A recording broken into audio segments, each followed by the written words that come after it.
Alhamdulillah wassalat wassalamu ala rasulillah. On va passer maintenant en détail à tous les types d'adoration qu'a évoqué Cheikh Mohammed ibn Abdel Wahhab rahmatullahi alayhi. Et souvenez-vous par laquelle il a commencé.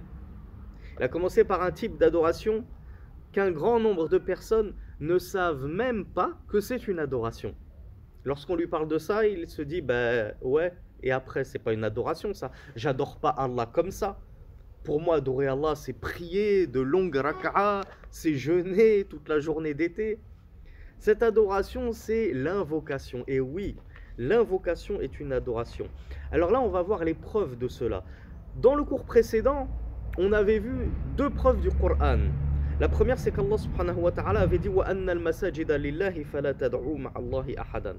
Les mosquées appartiennent à Allah, n'invoquez personne en dehors d'Allah. Donc on voit que l'invocation n'est pas une mince affaire. On ne peut pas se permettre d'invoquer quiconque. Non, il n'y a qu'Allah Azza wa Jal que tu as le droit d'invoquer. Ce qui prouve que si tu n'as le droit d'offrir cette chose qu'à Allah, ça veut dire que c'est une adoration.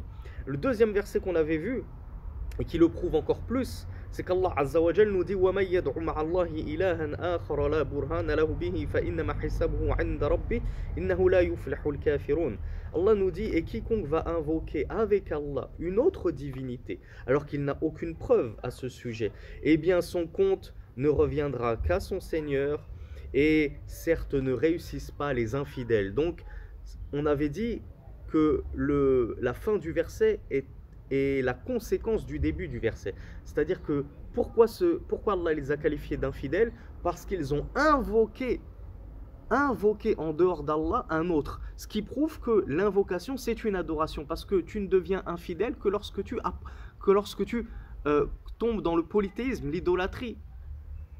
Donc si tu as invoqué un autre qu'Allah, tu es devenu idolâtre, polythéiste, et c'est pour ça que tu es devenu infidèle mécréant. Maintenant on va voir les dalils de la sunna. Le cheikh Mohammed ibn Abdel Wahhab rahmatullahi alayhi nous dit wa fil hadith ad-du'a mukhul ibadah.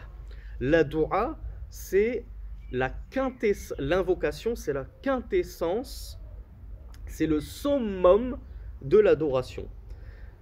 Moukh, on va le voir, peut-être que les maghrébins qui parlent un peu d'Arija, ils se disent pourquoi il a traduit Moukh par quintessence, summum, apogée, alors que Moukh, ça veut dire cervelle. Nous, Yawm al-Aïd, parfois notre mère, elle nous fait le Moukhul Ghanam. Elle nous fait de la cervelle de mouton. Donc c'est moukh. Oui, ça veut dire cervelle, mais à la base, ça ne veut pas dire cervelle. À la base, c'est l'apogée. Pourquoi ce qui se loge dans ton crâne, on l'a appelé aussi moukh? Parce que c'est justement l'apogée de ta raison. Et c'est ce qui est tout en haut de ton corps. C'est le summum de ton être. Donc voilà pourquoi on l'a appelé moukh. Cervelle, c'est parce que ça vient de apogée, ce qui est le plus haut. Et donc, Rasulullah nous dit que la dua, c'est ce qui est le plus haut dans l'adoration. Sachant que ce hadith est daïf, en tout cas le sanad, sa chaîne de transmission est faible, mais il y a exactement la même version sans le mot cervelle, et cette version est tout à fait authentique. Donc les termes du hadith sont authentiques, c'est juste au niveau du sanad, dans cette version avec le mot apogée, cervelle, ce n'est pas authentique. Mais sinon, dans le hadith, il y a ad-du'a huwa al-ibada. Et ce hadith est authentique. L'invocation, c'est l'adoration. Donc, Cheikh Mohammed ibn Ibrahim rahmatullahi alayhi nous dit بدأ به لمزيد أهميته فإن جميع أنواع العبادة راجع إلى الدعاء. Tu peux te demander, et c'est légitime, pourquoi Cheikh Mohammed ibn Abdel Wahhab a commencé la description des différents types d'adoration par l'invocation. Pourquoi il n'a pas commencé par la prière? Après tout, la première chose sur laquelle on sera interrogé Yawm al-Qiyamah, c'est notre prière. C'est pas l'invocation, c'est pas le jeûne, c'est pas le pèlerinage. Pourquoi la prière, il l'a pas classée en tout premier? Cheikh Mohammed ibn Ibrahim, rahmatullahi alayhi, nous dit, il a commencé par la dua pour pointer du doigt sa grande importance. Comme je vous l'ai dit en préambule, il y a trop de musulmans qui ne savourent pas à sa juste valeur la dua, l'invocation, et qui ne se rendent pas compte de l'importance qu'elle revêt en islam, à tel point qu'ils ne savent même pas que c'est une adoration. Et Cheikh Mohammed ibn Ibrahim nous dit, et tous les types d'adoration, ils sont en fait intrinsèques à l'invocation. Dans chaque type d'adoration, il y a de l'invocation. Tu ne peux pas trouver une adoration qui ne contient pas de l'invocation. Donc en fait, tout revient à l'invocation d'Allah subhanahu wa ta'ala. Est-ce que la prière est autre chose qu'une invocation d'Allah? Quand tu te tiens debout et que tu lis la Fatiha, est-ce que la Fatiha est autre chose qu'une invocation d'Allah? Ihdina as-sirata al-mustaqim. Tu demandes à Allah dans chaque rak'a de te guider sur le droit chemin. Donc en fait, dans toutes tes adorations, tu ne t'en rends même pas compte, mais il y a de l'invocation. Quand tu jeûnes, ton corps, ton ventre en premier lieu, et ton âme est en train de dire « Oh Allah, je me prive pour toi, alors pardonne-moi ». Même lorsque ta langue n'invoque pas, tu invoques Allah par tes gestes et tes adorations et tes actes d'obéissance. Le cheikh Mohammed ibn Ibrahim nous dit وَالدَّلِيلُ عَلَى أَنَّ الدُّعاء عِبَادَةً هذا الدليل الدعاء مخ العبادة يعني خالص العبادة مخ الشيء خالصه وإنما كان مخا لأنه ما من عبادة إلا فيها الدعاء إما لفظا وإما مستلزما له. Là, c'est ce que je viens de vous expliquer en français, j'ai précédé le cheikh. Et il nous dit que Allah subhanahu wa ta'ala dans wa fil akhar huwa al-ibada. Comme je vous l'ai dit, il y a deux versions de ce hadith. Dans la deuxième version, c'est l'invocation, c'est l'adoration. Donc il n'y a pas le mot apogée summum. Il nous dit wa hadha al-hadith jaa 'an an-nabi sallallahu alayhi wa alihi wa sallam maqrunan bil aya ad-du'a huwa al-ibada. Qala Allah subhanahu wa ta'ala وقال ربكم ادعوني وقال ربكم ادعوني أستجب لكم إن الذين يستكبرون عن عبادتي سيدخلون جهنم داخرين فدل على أنه عبادة. Donc le cheikh ici nous dit que dans la deuxième version de ce hadith, l'invocation c'est l'adoration.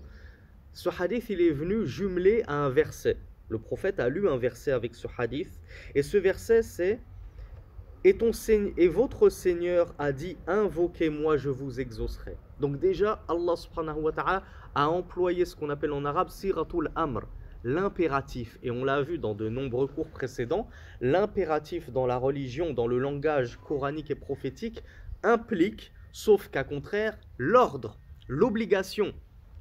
Donc Allah subhanahu wa ta'ala nous dit, et votre Seigneur a dit, invoquez-moi. Donc il a utilisé l'impératif, c'est-à-dire qu'il nous ordonne de l'invoquer. Et on l'a vu précédemment dans un cours, l'une des définitions de l'adoration, c'est tout ce qu'Allah a ordonné. Donc Allah m'ordonne de l'invoquer, ça veut dire que cet ordre est une obligation, ça veut dire que cette dua, cette invocation, c'est une obligation, puisque c'est un ordre d'Allah. Et donc c'est une ibada, c'est une adoration, puisque tout ce qu'Allah nous a obligés de faire, c'est une adoration. Vous voyez un petit peu la logique des choses, comment les savants ont prouvé que ad-dua, l'invocation, c'est une adoration. Donc Allah subhanahu wa ta'ala nous dit, certes, ceux qui s'enorgueillissent de mon adoration entreront dans la géhenne humiliée. Là, il y a un deuxième dalil que l'invocation, c'est une adoration. Parce qu'Allah nous dit, invoquez-moi, je vous exaucerai. Puis tout de suite après, il dit, ceux qui s'enorgueillissent de mon adoration. Alors qu'il parlait de l'invocation, il ne parlait pas de l'adoration.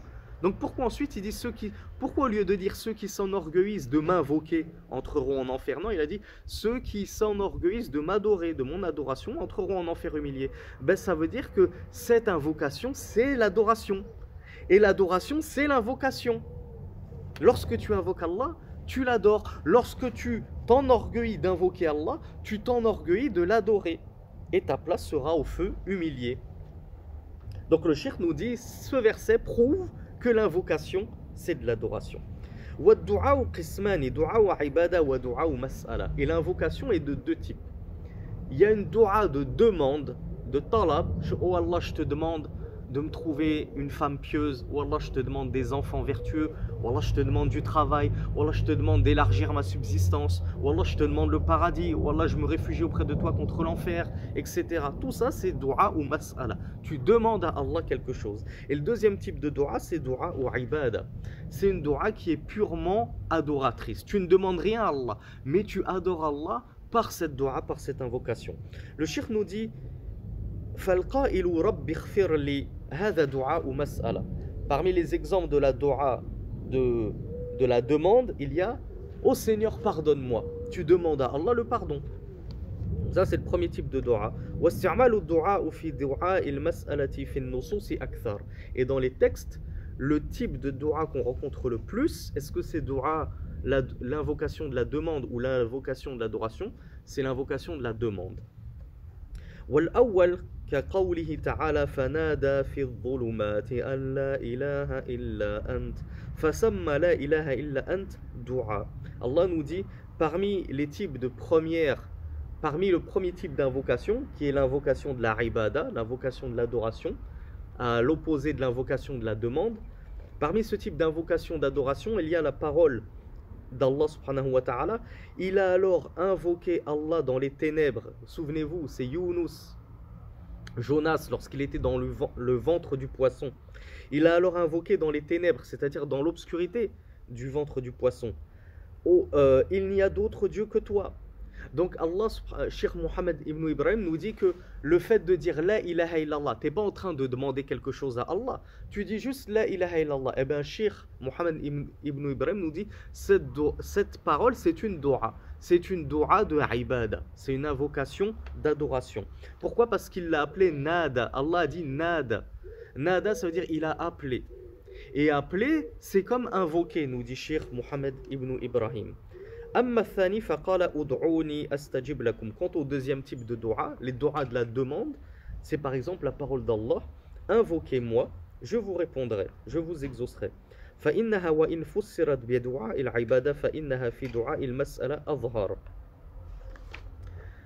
والمقصود أن دعاء المسألة ودعاء العبادة كل عبادة فمن صرف منها شيئا فقد أشرك فمن دعا غير الله في تفريج الكربات وقضاء الحاجات فقد أشرك فإنه ليس العبادة هي ملكية الربوبية بل العبادة تحقيق الإلهية لله والعبودية.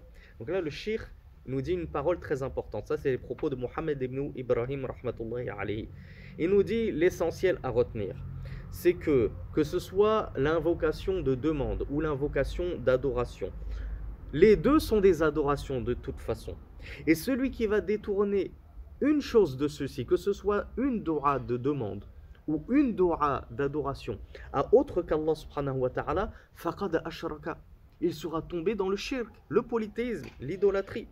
Ainsi donc, quiconque va invoquer en dehors d'Allah, ou plutôt celui qui va invoquer autre qu'Allah pour la dissipation des épreuves, tu vas t'adresser à Muhammad, tu vas t'adresser à l'ange Jibril, tu vas t'adresser à un mort dans son tombeau, etc., etc., en lui disant enlève cette épreuve, guéris-moi de cette maladie, etc., etc., ou bien pour obtenir l'exaucement d'un besoin, tu t'adresses à ces personnes citées en lui disant j'ai besoin que tu m'enrichisses, etc., etc. Eh bien, Cheikh nous dit tu es tombé dans le polythéisme. Ça, c'est ni plus ni moins que du polythéisme. Pourquoi? Parce que tu as pris une dua et tu l'as donnée à un autre qu'Allah. Et la dua, on vient de le voir, c'est une adoration. Donc en donnant ta dua, ton invocation à autre qu'Allah, tu viens de donner une adoration à un autre qu'Allah. Et ça, maintenant, on le sait tous maintenant à ce niveau des cours, détourner une adoration, ne serait-ce qu'une adoration, à un autre qu'Allah, c'est associé à Allah. C'est idolâtrer autre qu'Allah subhanahu wa ta'ala. Et le cheikh Mohammed ibn Ibrahim nous dit cette parole en or. L'adoration, ce n'est pas l'exclusivité de la seigneurie. C'est-à-dire, il n'y a que le Seigneur qui mérite. Ce n'est pas la propriété, ce n'est pas, comment vous expliquer ça? Ce n'est pas une conséquence de la seigneurie, si je puis dire ainsi. Il nous dit, mais plutôt l'adoration, c'est tahqiq al-ilahiyya lillahi wal-ubudiyya. L'adoration, c'est plutôt inhérent à la divinité et à la servitude. Je m'explique. Il y en a qui vont dire, invoquer, ce n'est pas propre, invoquer, ce n'est pas à diriger uniquement au Seigneur. On peut invoquer des divinités, c'est-à-dire on reconnaît qu'il n'y a qu'un seul Seigneur, c'est Allah. Mais en dehors d'Allah, il y a des sous-divinités qu'on va invoquer pour nous rapprocher d'Allah. C'est exactement ce que disaient les polythéistes de la Mecque, les kuffars de Quraysh. Donc Cheikh Mohammed ibn Ibrahim nous dit non, non, non, l'invocation, ce n'est pas l'invocation, ce n'est pas, c'est plutôt l'apanage de la divinité. C'est-à-dire que si tu invoques quelqu'un, tu en as fait une divinité. Ne pense pas que tu invoques quelqu'un juste parce que c'est un seigneur. Non, invoquer quelqu'un, c'est le considérer comme une divinité. Or, il n'y a d'autres divinités véritables qu'Allah subhanahu wa ta'ala. Donc, l'invocation ne doit être réservée qu'à Allah subhanahu wa ta'ala. وتقدم لنا أن الدعاء نوعان دعاء عبادة ودعاء مسألة فدعاء العبادة هو الثناء الذي ما هو بصيغة الطلب. Il nous dit, nous avons donc vu qu'il y a deux types d'invocation, l'invocation de la demande et l'invocation de l'adoration. Et quant à l'invocation de l'adoration, comment on pourrait la traduire, comment on pourrait la définir? Il nous dit, ce sont des éloges dans lesquels il ne contient nulle demande. Tu fais des éloges à Allah, comme l'a fait Rasulullah Yunus, fi batnil hut, comme l'a fait Rasulullah Jonas dans le ventre de la baleine. Il a juste dit, la ilaha illa ant, subhanak, inni kuntu minal zalimin. Il n'y a d'autre Dieu que toi. Sois-tu exempte de toute imperfection. Je faisais partie du nombre des injustes. Est-ce que là, il a demandé quelque chose à Allah? Est-ce qu'il lui a dit ne serait-ce que « Oh Allah, délivre-moi » Non, il n'a rien demandé. Pourtant, cet appel qu'il a lancé, c'est une dua, c'est une invocation. Et quel type de dua c'est? C'est la dua ibada, parce qu'il n'a rien demandé. Donc, c'est une invocation d'adoration. C'était juste pour adorer son Seigneur. Et regardez la conséquence, le Seigneur l'a délivré du ventre du poisson par son adoration. ودعاء المسألة هذا الذي صيغته صيغة الطلب مثل اغفر لي وارحمني. Quant à la dua de l'invocation, c'est celle qui est selon une formule de demande. C'est celle qui est formulée selon une demande comme pardonne-moi, fais-moi miséricorde. Tu es en train de demander à Allah subhanahu wa ta'ala. Donc par rapport à la parole d'Allah subhanahu wa ta'ala, par rapport à cette parole sur laquelle s'est basé et par laquelle a prouvé ses propos le Cheikh Mohammed ibn Abdel Wahhab, وَقَالَ رَبُّكُمُ ادْعُونِي أَسْتَجِبْ لَكُمْ. Et votre Seigneur a dit, invoquez-moi, je vous exaucerai. Cheikh Mohammed ibn Ibrahim nous dit, قَوْلُهُ ادْعُونِي دَلِيلٌ عَلَى أَنَّ الدُّعَاءَ مِمَّا يُحِبُّهُ اللَّهُ. La parole d'Allah, invoquez-moi, est une preuve qu'Allah aime ceci. Allah aime qu'on l'invoque parce que Allah ne va pas t'ordonner une chose qu'il n'aime pas. Allah, il ne va pas t'ordonner le kufr et le shirk. Il ne va pas t'ordonner à boire du vin. Il ne va pas t'ordonner à manger du porc. Il ne va pas t'ordonner à ne pas le prier. Tout ce qu'Allah t'ordonne, c'est parce qu'il l'aime et il l'agrée. Donc ça, c'est une preuve. Allah te dit, invoquez-moi. Ça prouve qu'Allah aime ceci. وَدَلِيلٌ عَلَى أَنَّهُ يُحِبُّ مِنْ عِبَادِهِ أَنْ يَدْعُوهُ. C'est une preuve qu'il aime de la part de ses serviteurs qu'il l'invoque. Comment ça se fait qu'on invoque aussi peu Allah dans nos soujouds? On est en plein Ramadan, on va au Tarawih. Profite, Akhi, profite, Ukhti. Fais-toi plaisir, invoque Allah abondamment. Ne t'en prive pas, c'est une ibada. Allah aime ceci de toi, il aime que tu l'invoques. Pourquoi est-ce que tu te prives? وفي الحديث من لم يسأل الله يغضب عليه. Et il y a le hadith, la parole du messager d'Allah, celui qui ne demande pas à Allah, Allah se fâche contre lui. Allah se courrouce contre lui. On voit dans ce hadith qu'Allah, il aime tellement que tu l'invoques, que quand tu t'abstiens de l'invoquer, Allah, il est fâché contre toi. Parce que ça, souvenez-vous ce qu'on a dit sur les koufars, ils s'enorgueillissent d'invoquer Allah. Donc Allah les a qualifiés, les a nommés comment? Kafiroun, infidèles, mécréants. Pourquoi? Parce qu'ils n'invoquaient pas Allah. Donc lorsque toi, tu te prives volontairement d'invoquer Allah, Allah se fâche contre toi parce que tu es en train de cheminer sur le chemin des koufars et tu es en train de leur ressembler en cela. فَدَلَّ عَلَى أَنَّ الدُّعَاءَ عِبَادَةٌ. Tout ceci prouve que l'invocation, c'est une adoration. Allah avait dit « عَنْ عِبَادَتِي ». Ceux qui vont, alors il nous dit « إِنَّ الَّذِينَ يَسْتَكْبِرُونَ عَنْ عِبَادَتِي سَيَدْخُلُونَ جَهَنَّمَ دَاخِرِينَ » Dans la suite du verset, Allah nous dit « Ceux qui s'enorgueillissent de mon adoration entreront en enfer humiliés. » Cheikh Mohammed ibn Ibrahim commente ce verset, il nous dit « عَنْ عِبَادَتِي » Allah ici, il n'a pu parler dans la deuxième partie du verset de l'invocation, il est passé directement au terme adoration. Le cheikh nous dit « Sammahu ibada » En fait, Allah a transposé le mot invocation et l'a remplacé dans la deuxième partie du verset par le mot adoration. Donc il a appelé l'invocation adoration. وجاء في القرآن في غير موضع أنه عبادة فصرفه لغير الله شرك أكبر. Cheikh Mohammed ibn Ibrahim nous dit que dans le Coran, à de nombreux passages du Coran, Allah subhanahu wa ta'ala a qualifié l'invocation d'adoration. Il l'a nommé adoration à de nombreux passages du Coran. Qu'est-ce que ça signifie? Ça veut dire que celui qui va détourner l'invocation à un autre qu'Allah a associé à Allah d'un shirk akbar, du grand polythéisme, de la grande mécréance. C'est pas quelque chose de bénin à prendre à la légère. ففي هذه الآية الدلالة على العبادة من وجهين فإن أحدهما الأمر بقوله وقال ربكم ادعوني والثاني تسميته عبادة بقوله إن الذين يستكبرون عن عبادتي سيدخلون جهنم داخرين. Ils entreront en enfer humiliés. يعني, c'est-à-dire صاغرين, ذليلين, avilis, humiliés, méprisés, حقيرين, عقوبة لهم على استكبارهم من عبادة الله, comme châtiment à leur rencontre pour ceux qu'ils se sont enorgueillis d'adorer Allah subhanahu wa ta'ala. وذلك لأنهم تركوا عبادة الله, car ils ont délaissé l'adoration d'Allah. ولا منعهم من عبادة الله إلا الاستكبار, et ne les a dissuadés ou ne les a empêchés d'adorer Allah que al-istikbar, l'orgueil qu'ils avaient en eux. فعوملوا بنقيض قصدهم, on les a alors traités selon l'inverse de leur niyah. Leur niya, c'était de s'élever, de s'enorgueillir, de se prendre, de se prétendre trop noble pour avoir à se rabaisser à Allah. Eh bien, Cheikh Mohammed ibn Ibrahim nous dit, Allah les a punis par l'inverse de ce qu'ils cherchaient. Ils cherchaient à s'élever au-dessus d'Allah, eh bien Allah les a rabaissés en les humiliant en enfer, subhanahu wa ta'ala. فجوزوا بهذا الجزاء وهو دخولهم جهنم داخرين فإنهم يحشرون ويدخلون جهنم أحقر شيء وأسخره.